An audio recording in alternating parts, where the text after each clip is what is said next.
To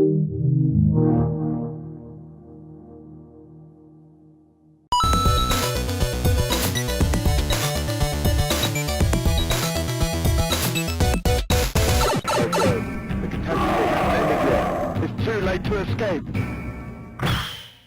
King of the Monsters hit US arcades in 1991. The game was published and developed by SNK.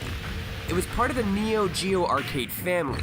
You know those big red cabinets that had multiple games on them? Neo-Geo, Neo-Geo, 4 right buttons and 2 joysticks. Neo-Geo, Neo-Geo.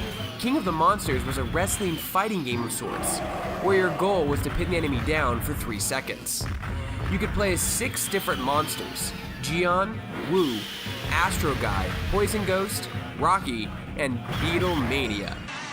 No, that's the wrong type of Beatlemania. There we go. As far as I can tell, they all play the same. However, each had 2 unique moves they could pull off. Like I mentioned before, the arcade was more of a wrestling game than a fighting one. You didn't lose or win if your health bar reached 0. You won by pinning your opponent for 3 seconds, which obviously became easier the less health he or she had. Each round lasted 3 minutes. Each one of the fighters had 3 core moves: punch, kick, and run. Buttons pressed in certain combination would allow you to perform certain moves, like grapples, throws, and charge specials. The game had 3 modes: a 1v1 player versus computer mode, 1v1 player versus player, and 2v2, where you and a friend could play against 2 AI opponents.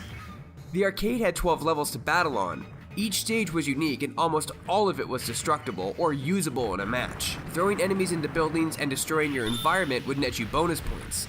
The stage also had hazards, like jets, tanks, and other military units that attacked you during the match. Some buildings would even do shock damage, stunning you and knocking you down. At the end of the match, you'd be rewarded points based on the destruction you caused. You'll notice a P meter on the screen. In the fight, little balls labeled P would drop when you performed certain grapple moves. Once you filled the P meter all the way, you would level up your monster. It would change colors slightly and become more powerful. King of the Monsters was a wildly popular arcade game and was ported to the Sega Genesis and Super Nintendo. The game received one arcade sequel, King of the Monsters 2, in 1992, and it added more fighters and stages. The game is super fun to play and has a surprising amount of depth if you really get into it. But the biggest accomplishment is the game holds up tremendously well, even 27 years later. The ports on the Sega Genesis and Super Nintendo are collector's items and worth a nice amount of cash if sealed. Have a request for an arcade corner? Tweet me and include #ArcadeCorner. For more videos like this and everything else gaming related, you're already in the right place. You're on Shacknews.com. Next time on Shack's Arcade Corner. Deja vu.